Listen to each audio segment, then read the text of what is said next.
안녕하세요, 김민석입니다. 8월 21일 목요일입니다. 제가 어저께 저녁 때는 로원이라는 회사를 만났습니다. 의사 선생님 두 분을 만났는데 거기는 이제 디지털 치료제라는 걸 만드는 회사였습니다. 그러니까 스마트폰으로 게임 같은 걸 하면서 병을 치료하는 그런 걸 디지털 치료기기라고 하는데요. 치매에 대해서 이제 디지털 치료기를 만들었는데 상당히 그 효과가 좋아서 병원에서도 널리 쓰이고 있는 그런 기계라고 합니다. 근데 문제는 치매 환자가 좀 초기에 발견이 돼가지고 그 치료를 받으면 좋은데 상당히 치매가 진행된 다음에 이제 발견이 되니까 치료 효과가 좀 떨어진다 이제 이런 얘기를 들었거든요. 근데 마침 또 이제 치매를 조기에 진단하는 그런 방법이 우리나라 기술진에 의해서 이번에 논문이 나와가지고요 한번 소개를 하겠습니다. 피 한 방울로 알츠하이머를 찾는 시대. 치매라는 단어를 들으면 갑자기 기억을 잃어버리는 병 정도로만 생각합니다. 하지만 실제로는 뇌세포가 서서히 손상되는 과정이 오랫동안 진행되다가 증상이 나타나는 병입니다. 문제는 증상이 보일 때쯤이면 이미 상당한 손상이 일어났다는 점입니다. 그렇다면 초기 단계에서 이 변화를 알아챌 방법은 없을까요? 최근 국내 연구팀이 치매를 조기 진단할 수 있는 기술을 개발했습니다. 알츠하이머병의 핵심적인 물질이 있습니다. 바로 아밀로이드 베타라는 단백질 조각입니다. 이 단백질에는 아밀로이드 베타 42와 아밀로이드 베타 40이라는 두 종류가 있는데 A베타 42와 A베타 40의 비율이 중요합니다. 이 비율이 뇌에 쌓인 아밀로이드 단백질의 응집 정도를 정확히 알려주는 지표이기 때문입니다. 그런데 문제는 이 물질들의 혈액속 농도가 너무 낮아 기존 검사로는 잡아내기가 쉽지 않다는 점입니다. 보통은 뇌척수액 검사가 필요하지만 이는 허리에 바늘을 찌르는 꽤 부담스러운 검사입니다. 연구팀은 여기에 SERS라는 특수 빛 분석 기술을 이용했습니다. 나노 크기의 금입자 표면을 울퉁불퉁하게 만들어 빛이 닿을 때 특정 분자의 신호를 극도로 증폭시키는 방법입니다. 이를 통해 혈액 속 극미량의 A베타 42와 A베타 40을 정밀하게 측정할 수 있게 된 것입니다.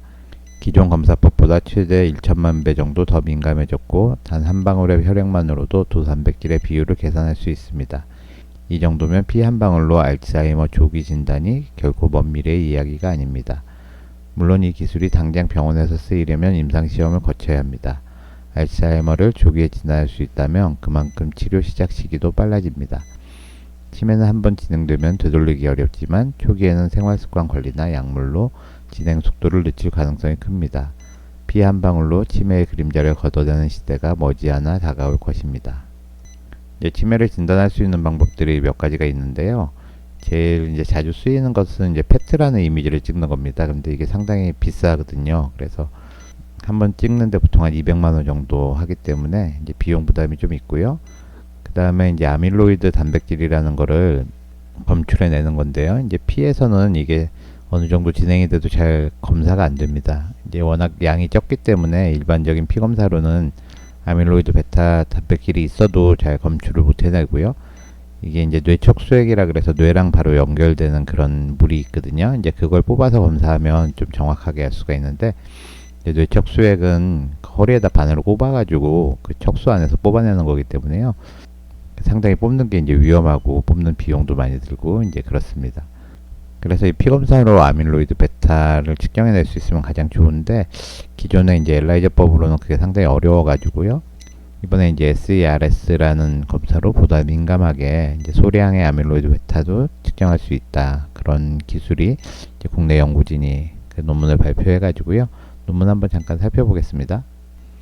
바이오 센서스 앤드 바이오 일렉트로닉스라는 곳에 이제 실린 논문이고요. 보시면 심재을, 김영준 다 이제 한국 분들이죠. 코리아 리서치 인스티튜트 오브 스탠다드 앤드 사이언스라 그래서 표준 기술과학 연구소인가요? 이제 대덕에 있는 최종호 교수님은 이제 고려대학교에 있는 물리학과 교수님인 것 같습니다. 제목을 보시면 울트라 센시티브 이제 SERS라는 게 핵심 기술이거든요. 서피스 이넨스트 라만 스펙트로포토메트리인가 뭐 이렇습니다. 그래서 라만 스펙트로포토메트리라는 게 핵심 기술인데요. 라만 시프트를 이용한 그런 방법인데 이제 서피스 이넨스먼트 어떻게 표면 처리를 해가지고 이거를 강화한 거를 말하는 거고요. 나노프로브 베이스드 멀티플렉스드 디지털 센싱 플랫폼 for the stimulation quantification of Alzheimer's disease biomarkers. 길게 되어 있는데요. 멀티플렉스라는 건 이제 동시에 여러 개를 측정할 수 있다는 거고요. 그 다음에 알츠하이머 디지즈의 바이오마커는 아밀로이드 베타 40하고 42 이 두 가지를 동시에 양을 잴 수 있다. 뭐 그런 내용입니다. 결국 핵심은 SERS 나노 프로브를 이용했다는 거고요. 그림을 보시면 이건데요. 여기 AU라는 게 이제 금이죠. 그래서 금을 이용한 나노 프로브에 라만 리셉터 모디파이를 시켜가지고 이제 라만이라는 게 결국 중요한 거거든요.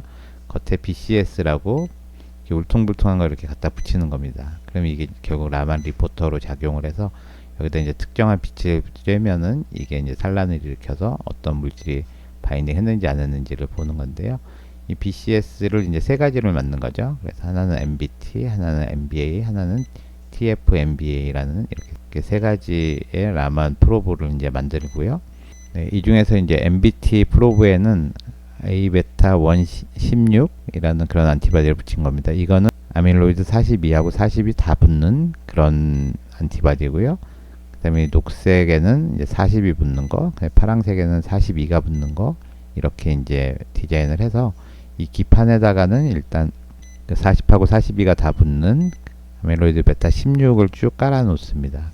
그러고 나서 이제 P나 CSF를 갖다 붙이면 여기 이제 40이나 40이 붙겠죠. 여기는 이제 42가 붙은 거고 여기 40이 붙은 건데요. 여기 붙었는지 안 붙었는지는 각각 요거 파란색하고 녹색, 여기 파란색에는 42를 붙여놨고 녹색에는 이제 녹색 40을 붙여놔가지고요. 요게 이제 가서 붙으면 이런 그 피크가 이렇게 생겨가지고 이게 얼마나 지금 붙어있는지 알아낼 수 있다. 뭐 이런 기술입니다. 라만 스펙트로포토메트리라는 기술이 뭐 요번에 처음 나온 기술이 아니고 1970년대에 나온 그런 한 50년 정도 된 기술입니다. 근데 이게 아직까지 이제 상용화되지 않은 게 상당히 민감한 검사긴 한데 저 프로브를 만드는 게 이제 상당히 어렵다 그럽니다. 저도 이제 작년에 이거를 상용화했다는 회사를 만나서 이제 투자를 하는 게 어떠냐 뭐 이런 투자 검토를 좀 한 적이 있었는데요. 아직까지 이제 양산해서 대량 생산을 하면서 이제 정확하게 똑같은 품질의 제품을 만드는 게 어렵다 하는 그런 결론이었고요. 제미나이한테 한번 물어보도록 하겠습니다. SERS 기술이 상용화되지 못하는 가장 큰 이유는 신호 재현성 문제라고 되어 있습니다. 그래서 나노 입자 분포의 불균일성 뭐 이런 것들에 의해서 동일한 기판 내에도 다른 배치 간에도 일관된 결과를 얻기 어렵게 만든다는 게 이제 문제인 거죠. 그러니까 검사가 이제 정확해야 되는데 이거 균일하게 신호를 재현하기가 어렵다는 거고요. 나노 구조 기판의 대량 생산 및 안정성 문제. 한 번 실험할 때 만드는 거하고 이제 여러 개 수백 개의 제품을 생산하는 거는 완전히 다른 건데 이런 재현성과 확장성을 동시에 확보하는 게 이제 상당히 어렵다 돼 있고요. 이 논문을 넣지 않고 바로 팀 리서치를 시켰는데 최근 연구에서 이제 한국표준과학원 연구팀이 한 게 상당히 가능성이 있다. 뭐 이런 내용이 이제 포함이 되어 있습니다. 알츠하이머 진단 기술을 비교를 분석해 보면 이제 패스캔이라는 게 있는데 이건 비용이 매우 높다는 게 문제고요. CSF 검사라는 게 있는데 민감하기는 한데 이제 비용도 높고 상당히 침습적이다. 요출을 뚫어야 되는 게 문제고 혈액 검사는 비용은 낮은데 또 침습적이지도 않고 민감도가 좀 떨어진다는 게 이제 문제고요. 그래서 상용화 FDA 승인된 게 하나 있긴 한데 그렇게 널리 쓰이진 않고 있는 것 같고요. 이번에 SERS 기술이 비침습적이면서 비용도 상대적으로 낮고 감도도 매우 높은데 만들기가 어렵다. 아직 연구 단계라는 게 문제입니다. 근데 재현성이나 안전성이 이제 좀 많이 떨어지는 게 가장 문제라고 이렇게 보시면 되겠습니다. 오늘 아침에 이렇게 메일을 보내고 나니까 아무래도 주변에 치매 환자분들도 많고 또 제 나이 또래에도 벌써 이제 기억력이 깜빡깜빡하는 친구들이 많아서 그런지 이 기술에 대해서 상당히 관심들이 많더라고요. 근데 아직까지는 이제 재현성이라든지 대량 생산하는 게 좀 문제가 있으니까 혹시라도 주변에서 뭐 이런 기술이 있으니까 또 요번에 논문도 좋은 게 나왔으니까 투자를 해라 뭐 이런 요청을 받으면 아직은 좀 연구 단계라는 거 이제 기억하시면 좋을 것 같고요. 이번에 크리스에서 나온 기술이 제대로 좀 상용화가 빨리 되었으면 좋겠습니다. 그럼 저는 내일 뵙겠습니다. 감사합니다.